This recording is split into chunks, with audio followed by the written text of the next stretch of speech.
अगर ये वीडियो तुम्हारे सामने आई है और तुमने इस पे क्लिक किया है, तो तुम शायद उसी फ़ेज़ में हो जिसमें मैं था। तुम इम्प्रूव करना चाहते हो, तुम्हें पता है कि कैसे करना है, तुम्हें पता है कि क्या करना है, पर फिर भी लाइफ़ मूव नहीं होती और ये बात तुम भी अंदर से जानते हो। वो उठते ही तुम्हारा सबसे पहला काम क्या होता है? ऑब्वियसली फ़ोन उठाना और उसके बाद तुम खुद से बोलते हो, बस 2 मिनट, बस 1 रील, बस थोड़ा देख लेता हूँ और बिना रियलाइज़ किए 20, 30, 40 मिनट निकल जाते हैं। फिर थोड़ी-सी प्लानिंग होती होगी कि भाई आज तो डिसिप्लिन रहूँगा, आज जिम जाऊँगा, आज तो फुल फ़ोकस होगा। पर पूरा दिन जैसे-तैसे निकल जाता है और रात को रियलाइज़ होता होगा, मैं ट्राई तो कर रहा हूँ, पर कुछ हो क्यों नहीं रहा यार? सच सुन, प्रॉब्लम ये नहीं है कि तू लेज़ी है और प्रॉब्लम ये भी नहीं है कि तुझे मोटिवेशन चाहिए। एक्चुअल प्रॉब्लम ये है कि तू डिस्ट्रैक्शन से एडिक्टेड है और एडिक्टेड इंसान को क्लैरिटी फ़ील ही नहीं होती। मैं भी सेम टू सेम ऐसा ही था। वर्कआउट का प्लान, स्किल सीखने का प्लान, पैसा कमाने का प्लान, पर जब एक्चुअल काम करने की बारी आती थी, तो मैं बोलता था कि पहले गेम में रैंक पुश करना है, वो ज़्यादा इम्पोर्टेंट है। या फिर मुझे पहले मोटिवेशन देखना पड़ेगा, तभी कुछ हो पाएगा। और उसी मोटिवेशन के नाम पे मैं यूट्यूब पर घंटे भर बात कर रहा था। एक्चुअली आयरनी ये थी कि मैं मोटिवेशनल वीडियोस देख रहा था ताकि खुद को फील करा सकूं कि मैं प्रोडक्टिव हूँ, जो कि मैं था नहीं। पर रियलिटी ये थी कि मैं काम को टाल रहा था। तब मुझे एक चीज़ समझ आई कि क्लैरिटी का मतलब फ्यूचर का परफेक्ट प्लान बनाना नहीं होता।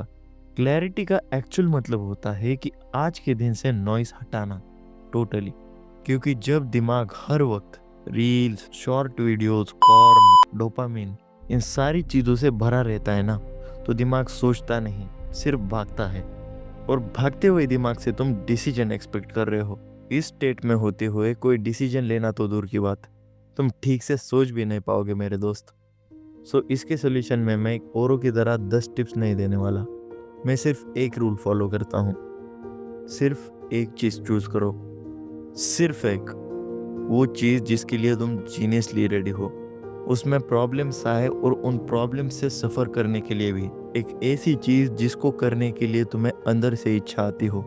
मेरे लिए वो है कंटेंट क्रिएशन और अपनी लाइफ को इसके साथ अलाइन करना। तुम्हारे लिए वो चीज़ ऑब्वियसली अलग हो सकती है, जिम, स्टडीज़ या फिर कोई स्किल, वो कुछ भी हो सकती है। और वो पता चलने के बाद फिर क्या करना है, उस एक चीज़ पर टोटल फोकस बढ़ाओ और बाकी डिस्ट्रैक्शंस को धीरे धीरे कम करो।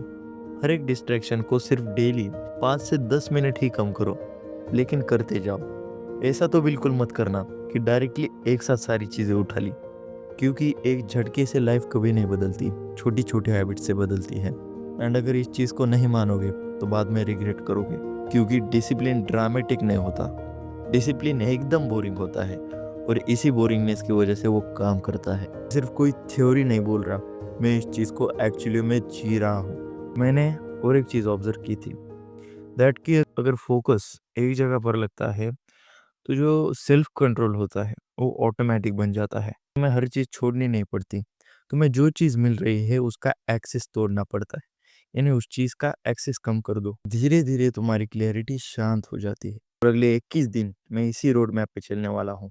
कोई मोटिवेशन नहीं, कोई चैलेंज नहीं, बस एक चीज़, फोकस। और अगर तुम रेडी हो तो तुम भी साथ आ सकते हो। 2026 दूर नहीं है और डिस्ट्रैक्टेड लोगों के लिए टाइम साइलेंटली सब कुछ छीन लेता है। इसीलिए ये वीडियो मोटिवेशन नहीं है, ये वीडियो एक वार्निंग है।